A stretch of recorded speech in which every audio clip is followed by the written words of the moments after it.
Hi, everybody, and welcome back to the Beyond the Wire podcast. I am your host, Tim Keller. Along with me, as he always is my fantastic co-host, Mr. Matt Disher. How are you, Matt?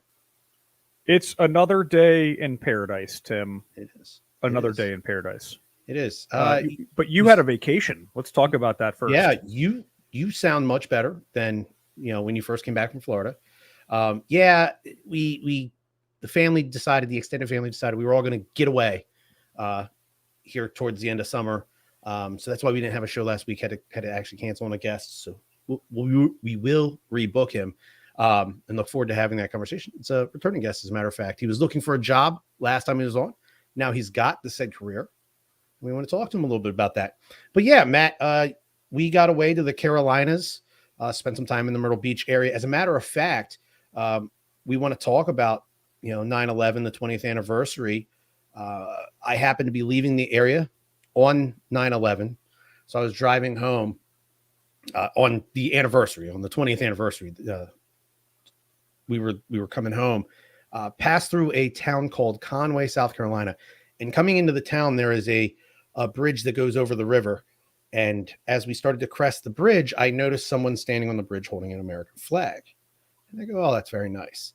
And as you crest the bridge, the entire bridge was then lined the rest of the way down into town of Conway, South Carolina, with individuals on both sides of the bridge holding flags. And I'll be honest, got a little dusty in the van. I had to bite down for a second. Go, oh, you're a man. Somebody's cutting onions in the back seat. I was like, oh, man, what are they doing? Can't be doing this to me. So I thought that was a beautiful gesture by the people of Conway, South Carolina. That far from the happenings of that day, everything took place in the Northeast that day, be it the Pentagon, be it New York City, be it, Pennsylvania. But these people that were that far away from the actual events 20 years later still remember and still want to memorialize and be out there and be patriotic. So I thought that was a fantastic gesture. It was a nice little bow tie on the end of a good week away from everything else. Yeah. Let's talk about that a little bit. Let's talk about 9/11. It's been 20 years since that day. As a matter of fact, it was probably 5 or 6 years after 2001.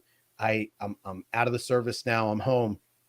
I was working early mornings, and local radio station, when their morning show started off, I guess they decided they would have a nice cold open and they would just play some audio from the news that day. And it was, I think it was NBC that, recording of NBC's broadcast from that day. And you just hear like Bryant Gumbel or whoever come over and start talking about a plane hitting a building in New York City, in Manhattan. Yeah. And it didn't even register me like, oh, this is the anniversary of that date. Right. I immediately, my blood started to boil. I started to think, oh my God, it's happening again.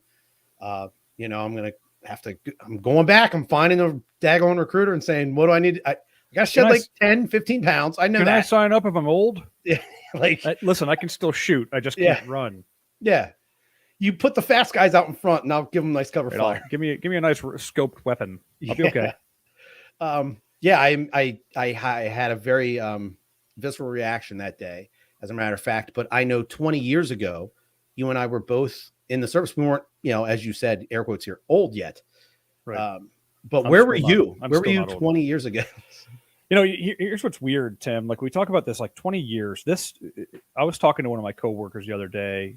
He said he was in 4th grade when this whole thing went down. I've talked to some other people that were like, it wasn't relevant to me, and of course I have a 10-year-old in school right now too.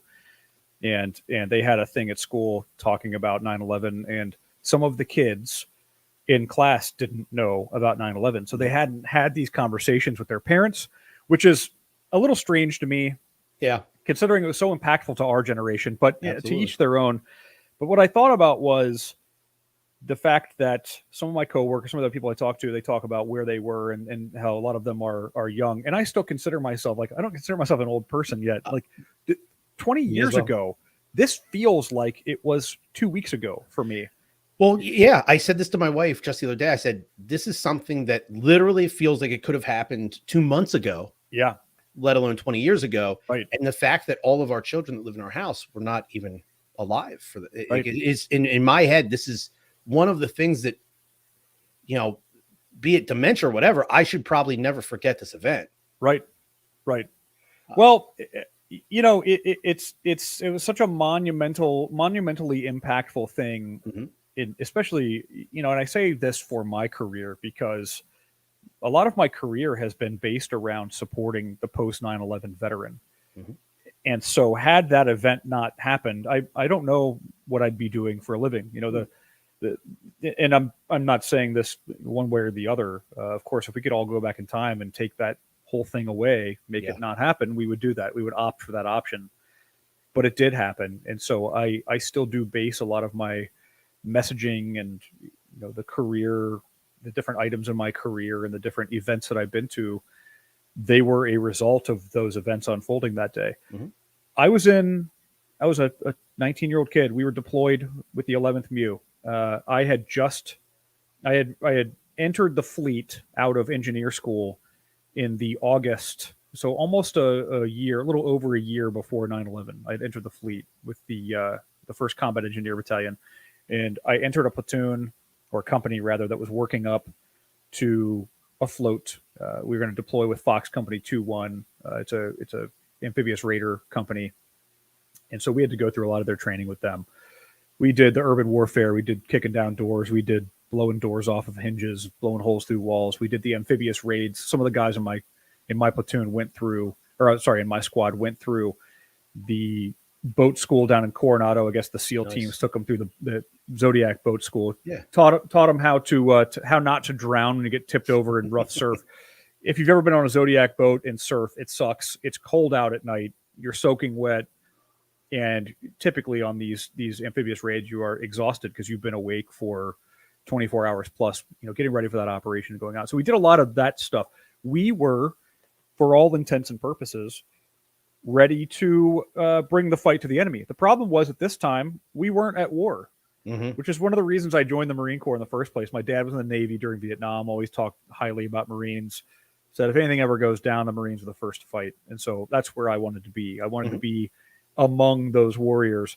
But we were peacetime. This was 2000. The USS Cole had been bombed, I guess, somewhere around the time that we deployed. So we went into the Middle East. We were in Southeast Asia for this deployment, 6-month Westpac or Western Pacific deployment. Did some different training operations and some humanitarian operations in places like East Timor, which was a war-torn civil war. And then some other training with the Kuwaiti military. We were supposed to go in and out of Jordan and do a 20-some-odd day exercise there, but apparently they intercepted some sort of ambush on the side of the highway waiting for us. So that it started to get to the point just prior to 9/11. I'm sorry, just previous to 9/11, that there was something going on. We got some briefings from naval intelligence that said something's going on. The wires are hot. In other words, there's a lot of chatter. There's a lot going on. We don't know what it is, where it is. We just assume it's going to be another USS Cole bombing, or they're going to attack us when we're doing training in Kuwait or something along those lines. And every time we anchored the ship, there would be little boats or armored boats showing up to harass us. And my thought was like, okay, if this is the worst that it gets, like, an Iranian armored boat, like a speedboat showing up next to the USS Harper's Ferry or the USS Boxer, it's kind of like a motorcycle trying to damage a shopping mall, So this kind of stuff was happening while we were in the Persian Gulf, but didn't put 2 and 2 together. It was like, maybe this is how it always is. We were on the way back. And this is the interesting thing for me was, for 9/11, I didn't get to watch it unfold on TV as many people did. There was no such thing. We were in the Pacific Ocean. We didn't have TV reception. We didn't have access to high-speed internet or anything like that. So we had to find out after it happened. So my story goes like this, very briefly. I was listening to a CD. I think it was very early in the morning. I don't remember what time of day it was, where I was. But I'm listening to a CD, Tool, to be exact. I was listening to the new Tool CD, Lateralis. I distinctly remember everything about it. Probably would have been 1, 2 in the morning for you. It may have been. I'm trying to remember. We were near Hawaii at that time. So and the other thing was, there was a bit of a delay. Yeah, a bit of a delay between the events actually unfolding and us finding out. Yeah, absolutely. So we didn't have any reception. My CD is skipping, and I take my headphones off. to figure out what's going on with my CD. Yeah. And right at that moment, the 1MC, the intercom system, blows up, and it's the captain. It's Commander so-and-so, I forget his name. I'm going to call general quarters, sound general quarters and battle stations here in a minute. There's been an apparent terrorist attack in the United States, in New York City, and on the Pentagon. We didn't have any details. And he's like, I don't have any more details than that. There is a lot of destruction, some buildings that have been destroyed. A lot of people have been killed. We're thinking this is a drill. This is a fake scenario. And then he ends his statement with, this is not a drill. And then next thing you know, if you've ever been on a Navy ship, for anybody who's ever served in the Navy or the Marines or been on a ship, the general quarters alarm has this very distinctive digital bell sound. It's like a ding, ding, ding. That goes off. This person comes across and says, general quarters, all hands man your battle stations. And we're just kind of like, they're like, this is not a drill. And so all of these tactical teams went to the side. The guns that are typically not manned on the side of the ship, these big, like 20 millimeter guns, these cannons that they have, you got these dudes in body armor manning these guns. And we're out in the ocean. The whole plan changed. We were supposed to come back into San Diego Harbor and go into the naval station. And the plan changed for us to offload. We did an amphibious offload into Red Beach at Camp Pendleton. Yeah. Nobody was waiting for us. There was no fanfare. It was everything we expected after being gone for 6 months. People seeing their girlfriends and wives and family members. None of that happened. Yeah. Not that mattered. Again, at this point in time, the fanfare didn't matter to any of us. We were actually thinking, oh my gosh, we're going to go back in and refit and rearm, and we're going to head right back out. We're going to war. Somebody reminded me at that moment that we don't have a person to go to war with at the time. If you remember, we didn't start doing anything in Afghanistan for maybe a month or several weeks later. So at the time, it was just kind of, oh no, terrorist attack. We were waiting for more attacks to come. So we got tactically ready on Camp Pendleton. But that was my experience. I had to go back into the barracks. I got reassigned a new barracks room when I got home. I unpacked all my stuff, turned on the TV, and sat there in shock. They gave us like a day to get back, and I just watched it over and over again, the planes crashing into buildings and the commentary, and trying to relive the morning several days later, not in real time. So that was it was an interesting unfolding of events that day. Yeah. I know what Pendleton looked like around me during that time. You're on a ship, you come back to Pendleton. What changed on Pendleton that you can remember? The half of the gates were closed, so you couldn't get on or off the gates. As I recall, there was this concern that there would be additional attacks like suicide bombers and VBIEDs, which, for anybody in the Marine Corps at that time, 2000 to 2001, car bombs and things like that were kind of a relative mystery to us. It wasn't until we went into Iraq that we really started seeing those types of things pop up. So as I recall, you couldn't park near buildings. The main gate was open, but it was like searching vehicles. They had dogs and stuff like that. If you wanted to come and go, you had to drive. Like we were on the north end of Camp Pendleton near San Clemente, Camp San Mateo, 1st Combat Engineer Battalion and 5th Marines. And we had a gate right there, the Christianitos Road gate that goes out to Interstate 5 or 405. I can't remember. I'm old now. 5. It's the 5. 5 right there, yep. Right into San Clemente. So that gate was shut down for a period of time, and so was the next closest gate. So a lot of us were coming in and out of the base off the main gate on the south end. Yeah, 10 miles away from where we lived. There was one of the gates. I can't remember the name of the gate. It was open, but again, serious protocol. Bunch of devil dogs standing there with shotguns and body armor on. So we took it very seriously. The security on the base went into high alert. You couldn't, again, park your vehicles near the buildings anywhere. All parking was now further away from buildings, but it was such an interesting experience. Yeah, I know at our barracks, we ended up putting concertina wire around the barracks off the back side of it where the parking lot was, just to create that perimeter. Because if you tell some devil dogs, hey, leave those first 10 spots open, somebody's gonna have one too many pops and come home and be like, screw you, I'm parking up here. Right. So they just put the concertina wire up, created that barrier, kept everybody out.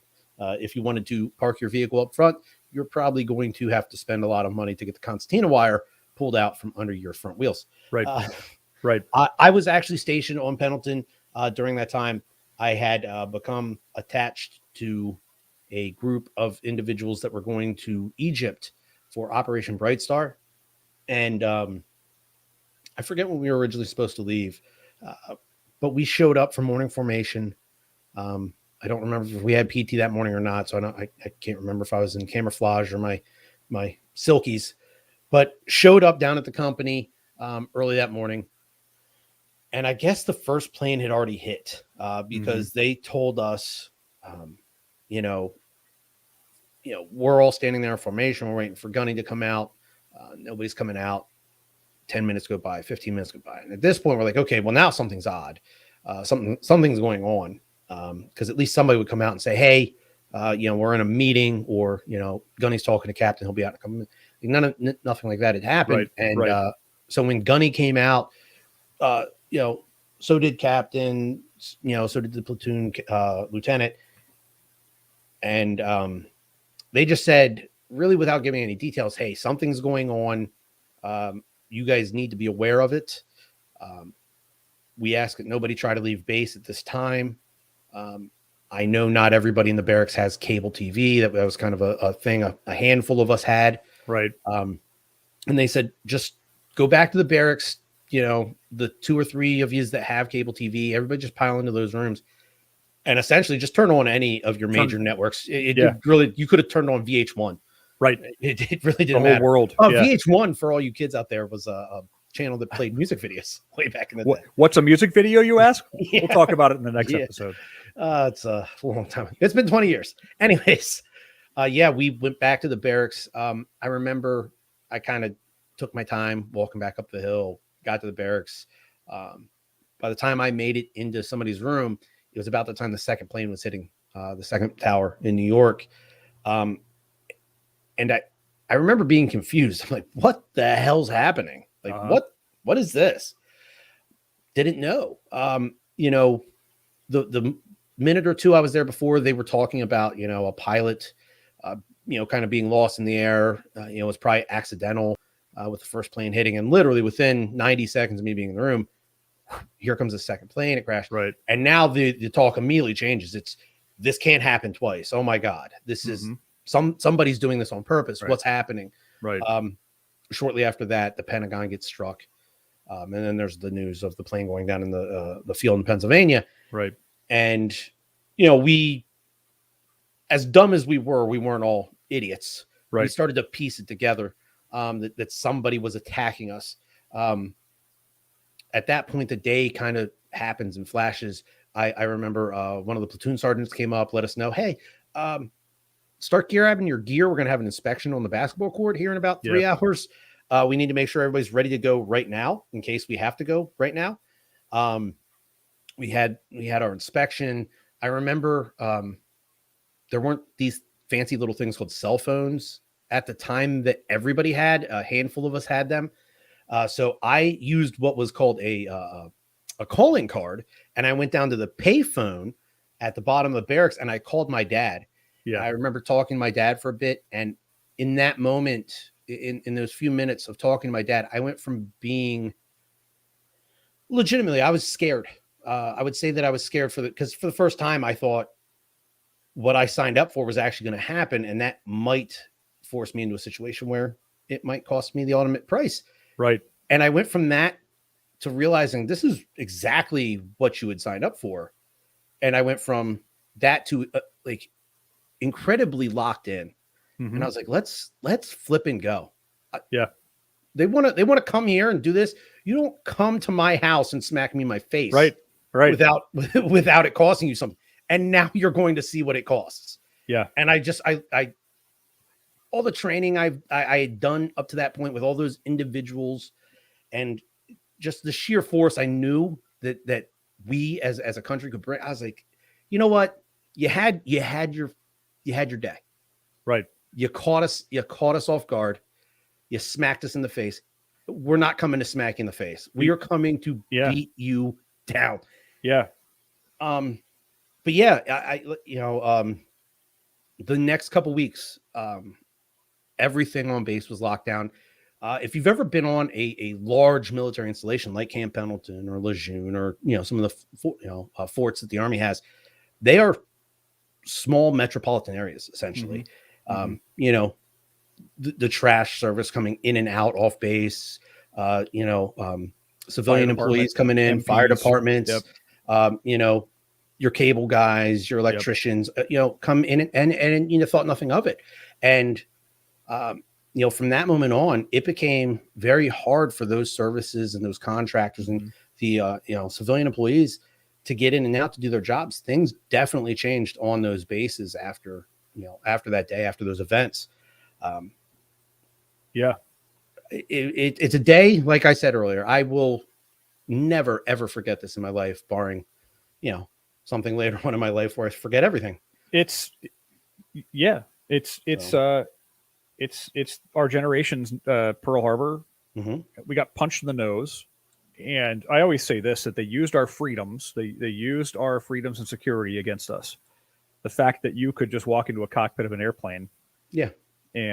Or you could terrify the passengers on a plane into thinking that there's a bomb. And you know, typically what happens in a hijacking, the plane lands, they get their demands. They either let people go or the SWAT team kicks the door open and kills all the bad guys. And then everybody gets off. Terrifying, no less. But they used all of that against us. Yeah. And it took away the sense of security from the United States. Now, I also say, you know, the political theorist in my head was that their intention. Their intention was that we use our freedoms to then start kind of taking our own freedoms, because a lot of things happened thereafter. And this is not it's not a political statement. A lot of things happened, like the Patriot Act, like it allowed the government to expand its ability to listen and learn and monitor. And so a lot of people looked at that and said, well, those are invasive to our freedoms. Now, you sit on the fence. Sometimes you sit on the fence and say, you know, they have stopped other terrorist attacks on large infrastructure because they were listening and learning. Or some other people respond by saying, well, if you've got nothing to hide, then you've got nothing to worry about. And everybody's right in this instance. Everybody's right. The other thing you said, Tim, is that it's funny. People had cell phones back then. Yeah. Some people didn't. A lot of people did, but cell phones were not what they are today. Oh, no. You couldn't open up a Google app. It was strictly for a phone call. It was a phone. Yeah. It was a phone, or to play Snake, which is the little thing where the little snake runs around and doesn't run into itself. But we didn't have immediate access to information unless we were sitting in front of a TV. And back then I had a laptop, but I couldn't just pull up my laptop and start working off of a hotspot. You know, I had to go plug it into somebody's Ethernet cable in an office somewhere, or a lot of the offices in the Marine Corps in these different battalions and stuff like that had a company computer sitting in the office there that, like, your staff sergeant was sitting around pecking on all day. But that was the other interesting thing, is that we didn't have access back then to information like the current generation does. They can see what's going on in real time. And it'd be tough to kind of guess at this, but like, let's say we were both in our, you know, respective places. We were 20 years ago, right? But with today's technology, I don't know. I would imagine in the middle of the Pacific Ocean, you're not getting cell phone service, right? But there would definitely be someone or something on that ship that would have direct access to, you know, news as it's breaking. Yeah. You know, there would be hot spots on that boat. There would be, you know, I don't want to say like a cafe, like an internet cafe, but there'd be somewhere on that ship where you could take your laptop, plug into the ship's Wi-Fi, and be able to video chat with your wife back home, your girlfriend, or your mom and dad. So I would imagine you could also go there and be able to get on some social media websites and see exactly what's happening. You know, maybe there's certain social media sites that would have blocked, but you could at least get on like NBC.com or ABC, whatever, or any of the big news sites, and you'd be able to see in real time what's happening. This is a question. As you're saying that, I can't believe that I don't know the answer to this. I need to ask somebody who's currently in the Navy if there is Wi-Fi on ships. I know I've tried to interview people and schedule interviews with people who are deployed on an aircraft carrier, for example, when they're out to sea, and there's a certain time window where I can call a number or they can call me. It's a little bit hard to, because if you're like out near Guam, it's like, hey, this is 7:00 my time. What time is it in Ohio? I'm like, I don't even know where Guam is. I mean, I know where Guam is, but How do we coordinate that? The time difference, yeah. Time difference. What day are you? Are you Tuesday and it's my Wednesday, or is it vice versa? Yeah. So it's a little bit difficult, but it's always been my impression, at least lately, that those systems aren't even on ships right now. I could be completely wrong. And I mean, imagine my deployment for 6 months. My computer, I had one video game on it, Command and Conquer. Another guy had Command and Conquer on his computer. We'd plug him in and we could like fight each other. If you've ever played that game, it's like little armies and you build an army and fight each other. That was what we did with the computer. Like that was it. There was no way to get information. There wasn't even an Ethernet on the ship. I couldn't even plug into somebody else's. Mm-hmm. We did have email. And so our doc, Dan Matsky was his name, Navy corpsman for our platoon. He had email. He was in the sick bay and he downloaded some pictures and brought them up on his computer. His mom sent him or something like that. Because we had heard the World Trade Center fell down. And we're like, World Trade Center doesn't just fall down. Like that's not. And the Pentagon, by the way, doesn't get hit by it. Nobody crashes a plane in the Pentagon. It just doesn't happen. Like this is impossible. And he sends us pictures, and it wasn't of the buildings that had fallen. It was the buildings on fire after the initial strikes. And that was mind-blowing to me, that now I'm looking at photos of these buildings with these huge, gaping holes in them. They're burning in smoke, and, there's like thousands of people are trapped and or have died in these things. That was mind-blowing. And it was hours after the attacks had happened that we got this information and actually saw the first images, which today would be 5 minutes later. Yeah. That access to this information would be much quicker. I'd actually, Matt, I think you should start reaching out to individuals and start finding this information out, because I don't know. It's the important things. We need to know these things. These are important things. I understand there's that security. They don't want not individuals, but they don't want certain groups or countries or whatever to know the exact location of these ships. But right, I would imagine that there's some sort of access to information or the internet on these larger ships for sure. Yep. But back to your point, I saw a lot of really meaningful and touching events that were memorializing those events. One of the things that concerns me is, again, and I can't speak for other people's families or anything like that, but I talked to my son about these events because they were so impactful. And I realize over time it will be less and less important. Just like on December 7th of each year, we're not out necessarily holding memorials around the country for Pearl Harbor. We do. In some cases, there are still those memorials, but I do think it's strange that one generation later, my son is coming home and telling me that there are kids in his class that don't know what happened on that day, because their parents would have been, my age back then, 20 years ago. They were already out of high school. They were, in many cases, they were already out of high school. Some of them were probably in college. Those were impactful. The reason why we go to the airport when we fly and have to go through layers of security, or I have pre-check. My son loves pre-check because he comes with me. We don't wait in line. We just jump through pre-check. But I have to explain to him why there is even pre-check. Or why you can't see into the cockpit of the airplane while it's flying. Like, you can't see what they're doing up there. As a 10-year-old, he doesn't get it, but I have to explain the events of that day and subsequently what would have happened had we not taken those measures. One thing I do consider, however, and I don't know if this has ever been a discussion, I've never seen any like scholarly articles on this, but there were, as we know, there were 4 planes involved, right? So there were the 2 in the World Trade Center buildings, the one in the Pentagon, and the one that crashed in Pennsylvania. The one in Pennsylvania, it crashed after basically the passengers fought back for it. I wonder if there were any other aircraft that perhaps the hijackers just kind of bailed out that day, and like, they looked around, they were like, the B teams, like, yeah, right. Like, some of these guys on this flight look kind of big. I don't know. Right. Like, there were like 10 guys, and you have to imagine the guys that were on those planes that were hijacking them, they were probably all staying in hotel rooms together leading up to this, and they were working as a team. I wonder if, it's like, all right, you guys are going to be on the first plane, you guys are going to be on the second plane, third, fourth, fifth. There were like 10 other planes. And I wonder if some of those crews were like, hey man, I don't want to go through with this. I'm not fanatical enough to do this. I don't want to do it. I do wonder, like, I wonder if that's ever come up in conversation, that 4 planes, or rather 3, actually impacted their targets. One was taken back from the cowards assaulting it by the passengers who decided, we're not going to do this.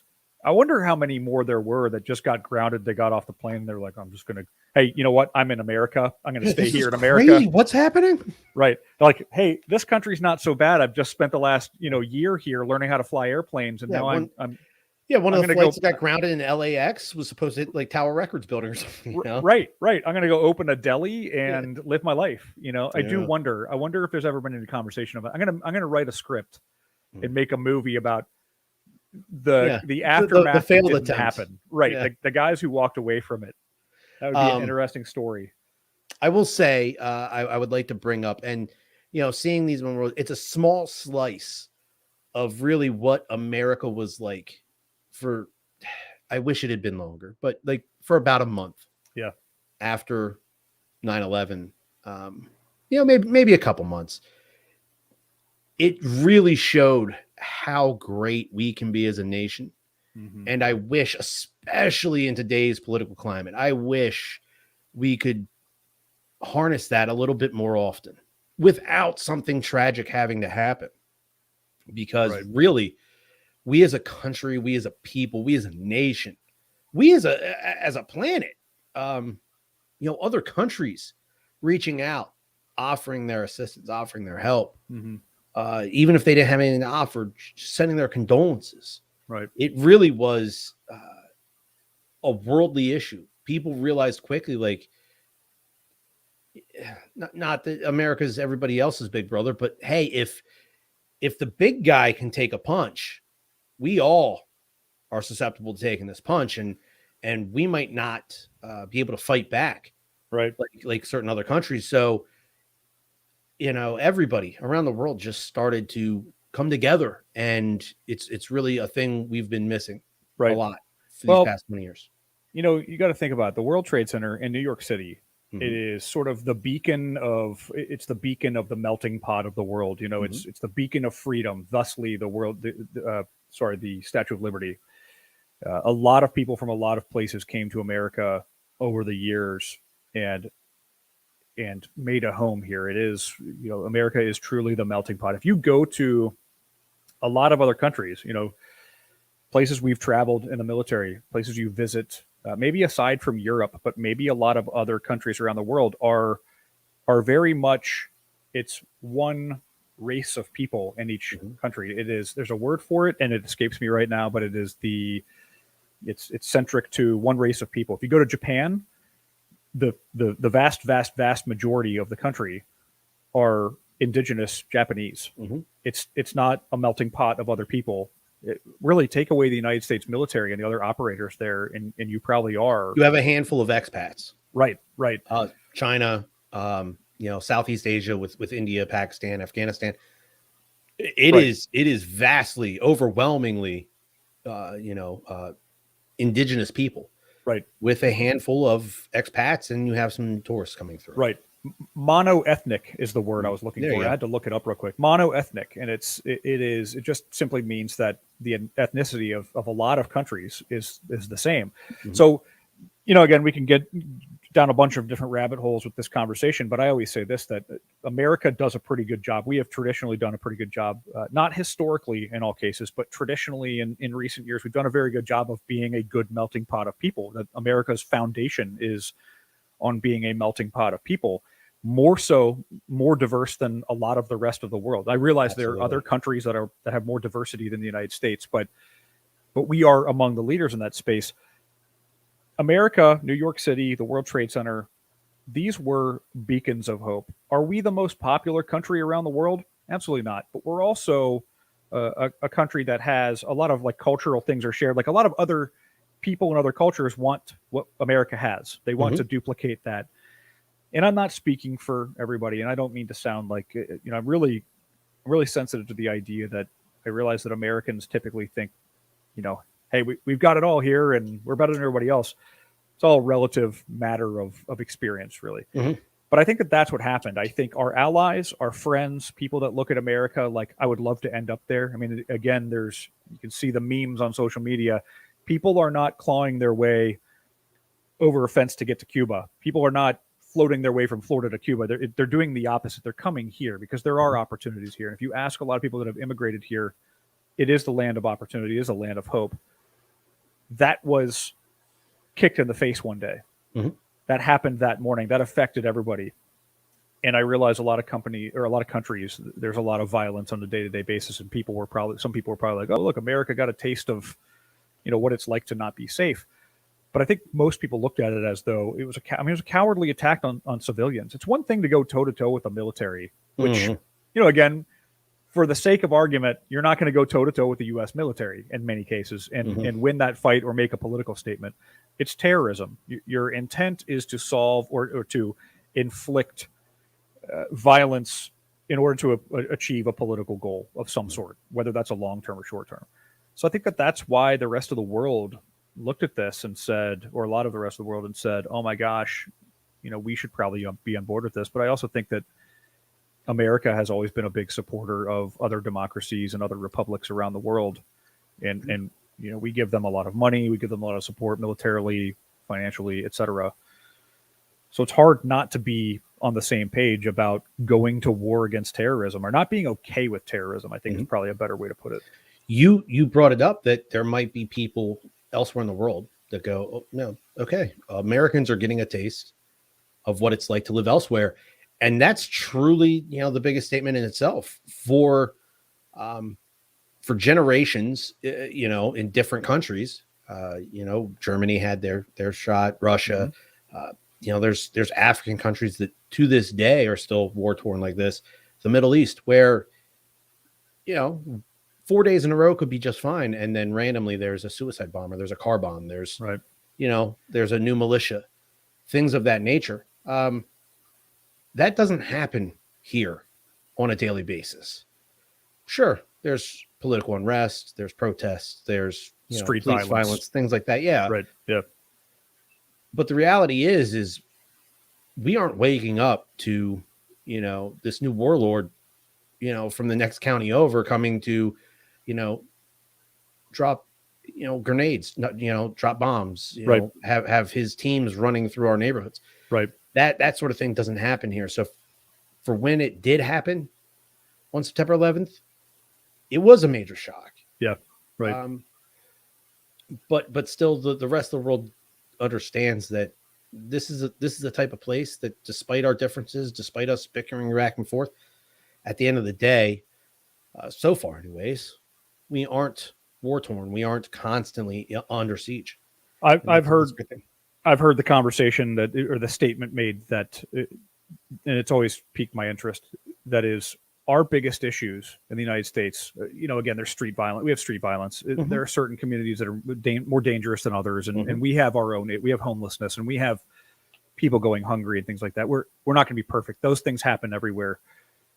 If some of the statements I've heard are that if our biggest issues are social issues, we're in pretty good shape. Social issues meaning, who can get married, what type of access do you have to healthcare? Those are, and I'm not saying that those aren't serious problems. I'm just saying that they are not problems relating to violence or power struggles. Back to your point before, Tim, about a few days after, for maybe a month after 9/11, America and the world was united. This is a foreign concept to us because since that time, and especially in recent years, we are divided. Very much. And it's almost intentional. It almost feels intentional. Mm-hmm. I am one of those people, politically, I just had this conversation with somebody else about the vaccines, which we'll talk about in the military here in a minute as a news story. The vaccine is one of those things, I see it from both perspectives. I see the pro-vaccine. I see the hesitation for vaccine. I don't necessarily call them anti-vaxxers because I think the traditional anti-vaxxers from a couple of years ago are now the same people telling everybody to go out and get vaccines. It's kind of weird how the tables have turned, but that's what I'm talking about in that division. There's this division among people, political division. And I realize this is a medical emergency. It's a pandemic. There shouldn't be a question about division. Correct. But there's going to be division in everything. And I think that I've heard this conversation again brought up, and it's always piqued my interest to hear it and to hear how it unfolds and to hear the different perspectives. And that is, if those are our worst problems right now, the worst problems that we're having is being critical of our Congress people and policy, I think we're in pretty good shape. There's not a battle happening in the backyard between warring factions trying to burn schools down. Absolutely. Yeah, Matt, you brought it up, so let's talk about it. One of the articles we wanted to pull up today from military.com, the headline reads, soldiers have 3 months to get COVID vaccine or face discharge with a few waiver options. So as Matt stated, I'm in the same boat. I understand it from both sides. I personally am vaccinated. But if you've watched any commercial for any medicine over the past 10 years, at the very end of the commercial, in a very sped up voice, the guy that did the Micro Machines commercials back in the day, again, aging ourselves kids, Micro Machines were tiny Matchbox cars, essentially. And, this guy who was famous for being the fastest talker in the world did their commercials. But at the end of these commercials, a very sped up voice lets you know all the possible side effects from this medication. So let's say, you break out in rashes every other week. And so you go to the dermatologist. He says, well, this is what your issue is. There's a medicine out on the market that should be able to help you with this. So let's just call the medicine, XYZ. He writes you a prescription for XYZ. You can go to the pharmacist. You can talk to your pharmacist there and say, hey, what are the side effects to XYZ? Some of these medicines, you're there to treat rashy skin. Some of the side effects could be losing all your hair, right, blurry vision, explosive diarrhea. Yeah. Heart attacks. And they say it. And you're like, wait, I just have a rash that every once in a while pops up. I don't know if I want to take something that could give me an aneurysm or have me sitting on the toilet for the next 12 hours after I take the medication every other day. Like, I don't want to spend every other day, half of my day on the toilet. Okay. Just, to play devil's advocate here, we know that the vaccine could possibly help you not suffer, the deepest of consequences from COVID. There hasn't been enough testing done, to my knowledge, on this vaccine to understand that it could have you on, on your toilet for 12 hours at a time, or it could. I know personally, my side effects were a crazy headache. I went through the chills and the sweats. I had body aches. It was like the flu times 3 for me. It's not how everybody has it. Those are some people's side effects to the virus itself. Right. So I understand people's wanting to kind of take a step back, keep it at an arm's length. But we're seeing now that companies, and here the military is going to put these these regulations in place. So active duty soldiers have 3 months to be fully vaccinated from the COVID-19 virus or face possible discharge from the Army. So there are 48,900 current soldiers on active duty. They must all be vaccinated by December 15th. The National Guard and the reserves. So the National Guard, 336,000 troops, and the reserves just under 190,000, have until June 30th of 2022 to be fully vaccinated. So as of Tuesday, when this article was written, about 80% of active duty soldiers have received at least one vaccine dose, according to an Army spokesperson. So they're not that far off as it is right now. Yeah. So Lieutenant General R. Scott Dingle said, this is quite literally a matter of life and death for our soldiers, their families, and the communities in which they live. Yes, it is. Here's why I think that, and we talked about this a long time ago, vaccine hesitancy among the Marine Corps. It was a story that we covered 8 months ago. I can't remember exactly when, but statistically, this virus is unequally affecting older people and or people with comorbidities, i.e., different healthcare issues, overweight, obesity, etc. It's largely and statistically not going to negatively affect, other than taking people out of the rotation for a week or two while they're sick. It's not going to have any longer term effects on your 18 to 38-year-old in the military, which is, if you had to probably average up their ages, it's people between the ages of 18 and 20. I'd say 22 is probably the average age in the military. Right. And I realized DOD has had some deaths as a result of COVID. So nobody's exempt from this, but I back to your point, Tim, there's a popular medication that I got prescribed when I was in the Marine Corps, ranitidine for heartburn. I used to have heartburn all the time. Ranitidine, I'm not going to mention the brand name of it because I don't think it's fair to whoever makes that, but this was one that's been around since the 70s. It came into commercial use in 1981. And then last year in 2020, they came out and said, oh, this might cause cancer. Oh, so for 40 years, this has been on the market. So this is back to, listen, I'm not anti-vax. I'm not anti-COVID vaccine. What I'm saying with the statements that, or the conversation that we're having here, is I understand why people sit on both sides of this fence, on both sides of this argument.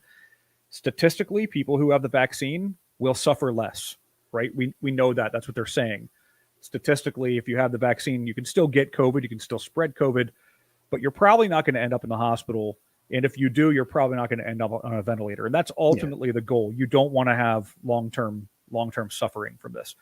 However, and there's another argument that the vaccine has been studied since, SARS has been around for a long time. They have been studying the vaccine.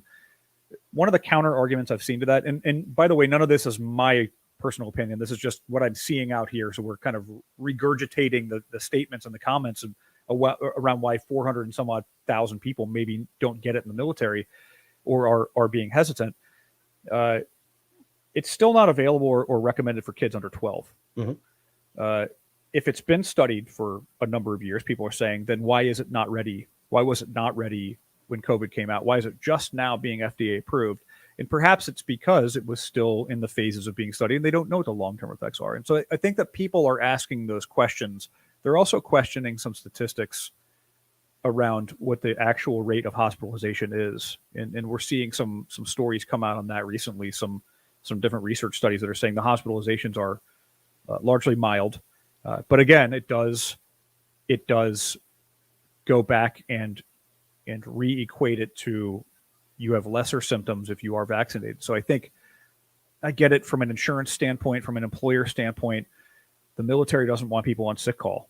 They don't want to have to deal with the number of people that might go ill, but statistically your people in the armed forces will probably be, again, I'm using statistics. If you look at the age group of deaths and hospitalizations, it's not largely affecting the bulk of your military, which are on average a 21 or 22-year-old. Yeah. It does talk about those seeking waivers to avoid immunization essentially have two options. It's medical exemption or religious exemption. The religious exemption is going to be the much easier route to go. And obviously, if they start to push back on religious exemptions, they're opening themselves up to lawsuits, things of that nature.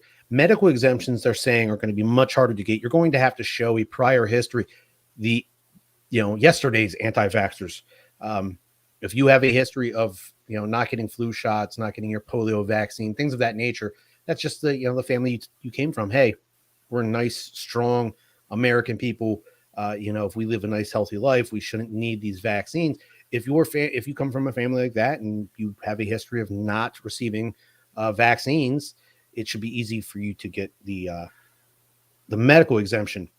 I would also question that if you're in the military and you need a medical exemption, typically that would mean that you have some sort of other pre-existing condition that might. And I'd wonder what kind of vaccinations you were given or not given in your introduction to your basic training, your boot camp. Right. I know for us, I can't even remember how many shots we got that first day or two. But I remember waking up the next day and my leg not wanting to work properly right away. Right. Penicillin in the butt cheek was the one that I remember. And all the other ones, I mean, I felt fine. Yeah. But, the other thing is, and we talked a little bit about this before, we have to remember that we just came off the heels of, and I looked this up the other day because I was curious, because this anti-vax movement was just a handful of years ago. You had a bunch of celebrities and other big named people running a whole entire campaign telling you that your kid is going to get autism if you get vaccination. So we went from again, prominently named celebrities and people like that. Sometimes the media would cover this. I don't know if the media ever took a stance on it. I think that the general consensus was like, hey, these things are tested. I mean, we got rid of polio for God's sake. The thing works. We got rid of smallpox for the most part. We have success with vaccines historically, but I think I read up an article just 3 years ago. It was in 2019, maybe even 2018, where this conversation was still hot and heavy about don't give your kids, don't take vaccines because you're gonna get autism. Yep, and so absolutely. then a And year later it's been we've got 180. Yeah, right. So it's kind of like nobody's talking about that either, which I find is kind of strange. And Nobody's. I don't know if you have the same actors and actresses or musicians, but you do have. I've seen media with celebrities, Right. People you see on TV, people you might listen to, via music. These same individuals now are making media saying, "Hey, we support the vaccine. Everybody needs to go out and get the vaccine." It is odd how that table is turned. Right. Back to the article here. Soldiers who refuse a vaccination will be counseled by their chain of command. Such counseling typically involves starting a paper trail and having discussion with the service member about their orders they are violating. It isn't always followed by punishment. It does say that continued failure to comply with orders could result in administrative or non-judicial punishment, to include relief of duties or discharge, according to a statement from the Army. Military.com recently reported on a Marine corporal who refused to comply with an order that was mandated that mandated unvaccinated troops wear a mask indoors. She was kicked out of the force within a week after violating the order and given a general discharge under honorable conditions. So there is a basis here. We have had individuals removed from the service for violating orders. If this mandate is now considered an order, it looks like other individuals could be facing similar futures. Well, and I wonder if the timing is perfect on this. We have withdrawn from Afghanistan. Our major conflicts are over. In historical reference, they're trying to trim it down. Right, the military will downsize, and they'll find ways to either not re-enlist people or get rid of people. So it's the timing's perfect. Some people will probably opt to just leave and say I'm out, and or they'll wear out their contract and get out. But again, I think that you would have more adopters of this. You'd have more people willing to explore quicker getting the vaccine if there wasn't such. I don't want to call it misinformation. I know historically we've had a great run with vaccines historically since vaccines have been founded. Over time, we've gotten rid of a lot of horrible things, and it works. I think that this one has been so politically charged, and along with everything else, again, an anti-vax campaign just 3 or 4 years ago that I was seeing, and so much other, perhaps a lack of information feeding to people other than what the media is telling them. I think there's going to be some hesitancy, and I think that that's where it comes from. Of course, I can't speak. I'm not one of them, so I can't speak for them. But if I had to, again, sit on the fence and look in as an observer, that's what I think is happening. Our next article, and this one's mildly amusing, I'll say. Massachusetts Governor Charlie Baker recently activated the state's National Guard to help with busing students to school as districts across the country continue to struggle to hire enough drivers. I know that locally, for me, this is also an issue with our local school districts. Don't have enough drivers, or they have brand new drivers that might not know the routes or know the areas as good as some of the outgoing drivers. So, Governor Charlie Baker said 250 Guard personnel will be available to serve as drivers of school transport vans. So I know in my area, they have the Ford Transits. They're painted yellow. It says school students or just students, whatever it says on the side. So they will start training Tuesday of this week. So they're now a day into their training, with about 90 of them to be initially deployed in 4 diverse cities north of Boston that have dealt with driver shortages. So these Guard members are going to have to go through the same training any other individual that drives a school child carrying vehicle. It is not clear at this point how long the Guard will be helping out with busing or how many districts plan to use the support.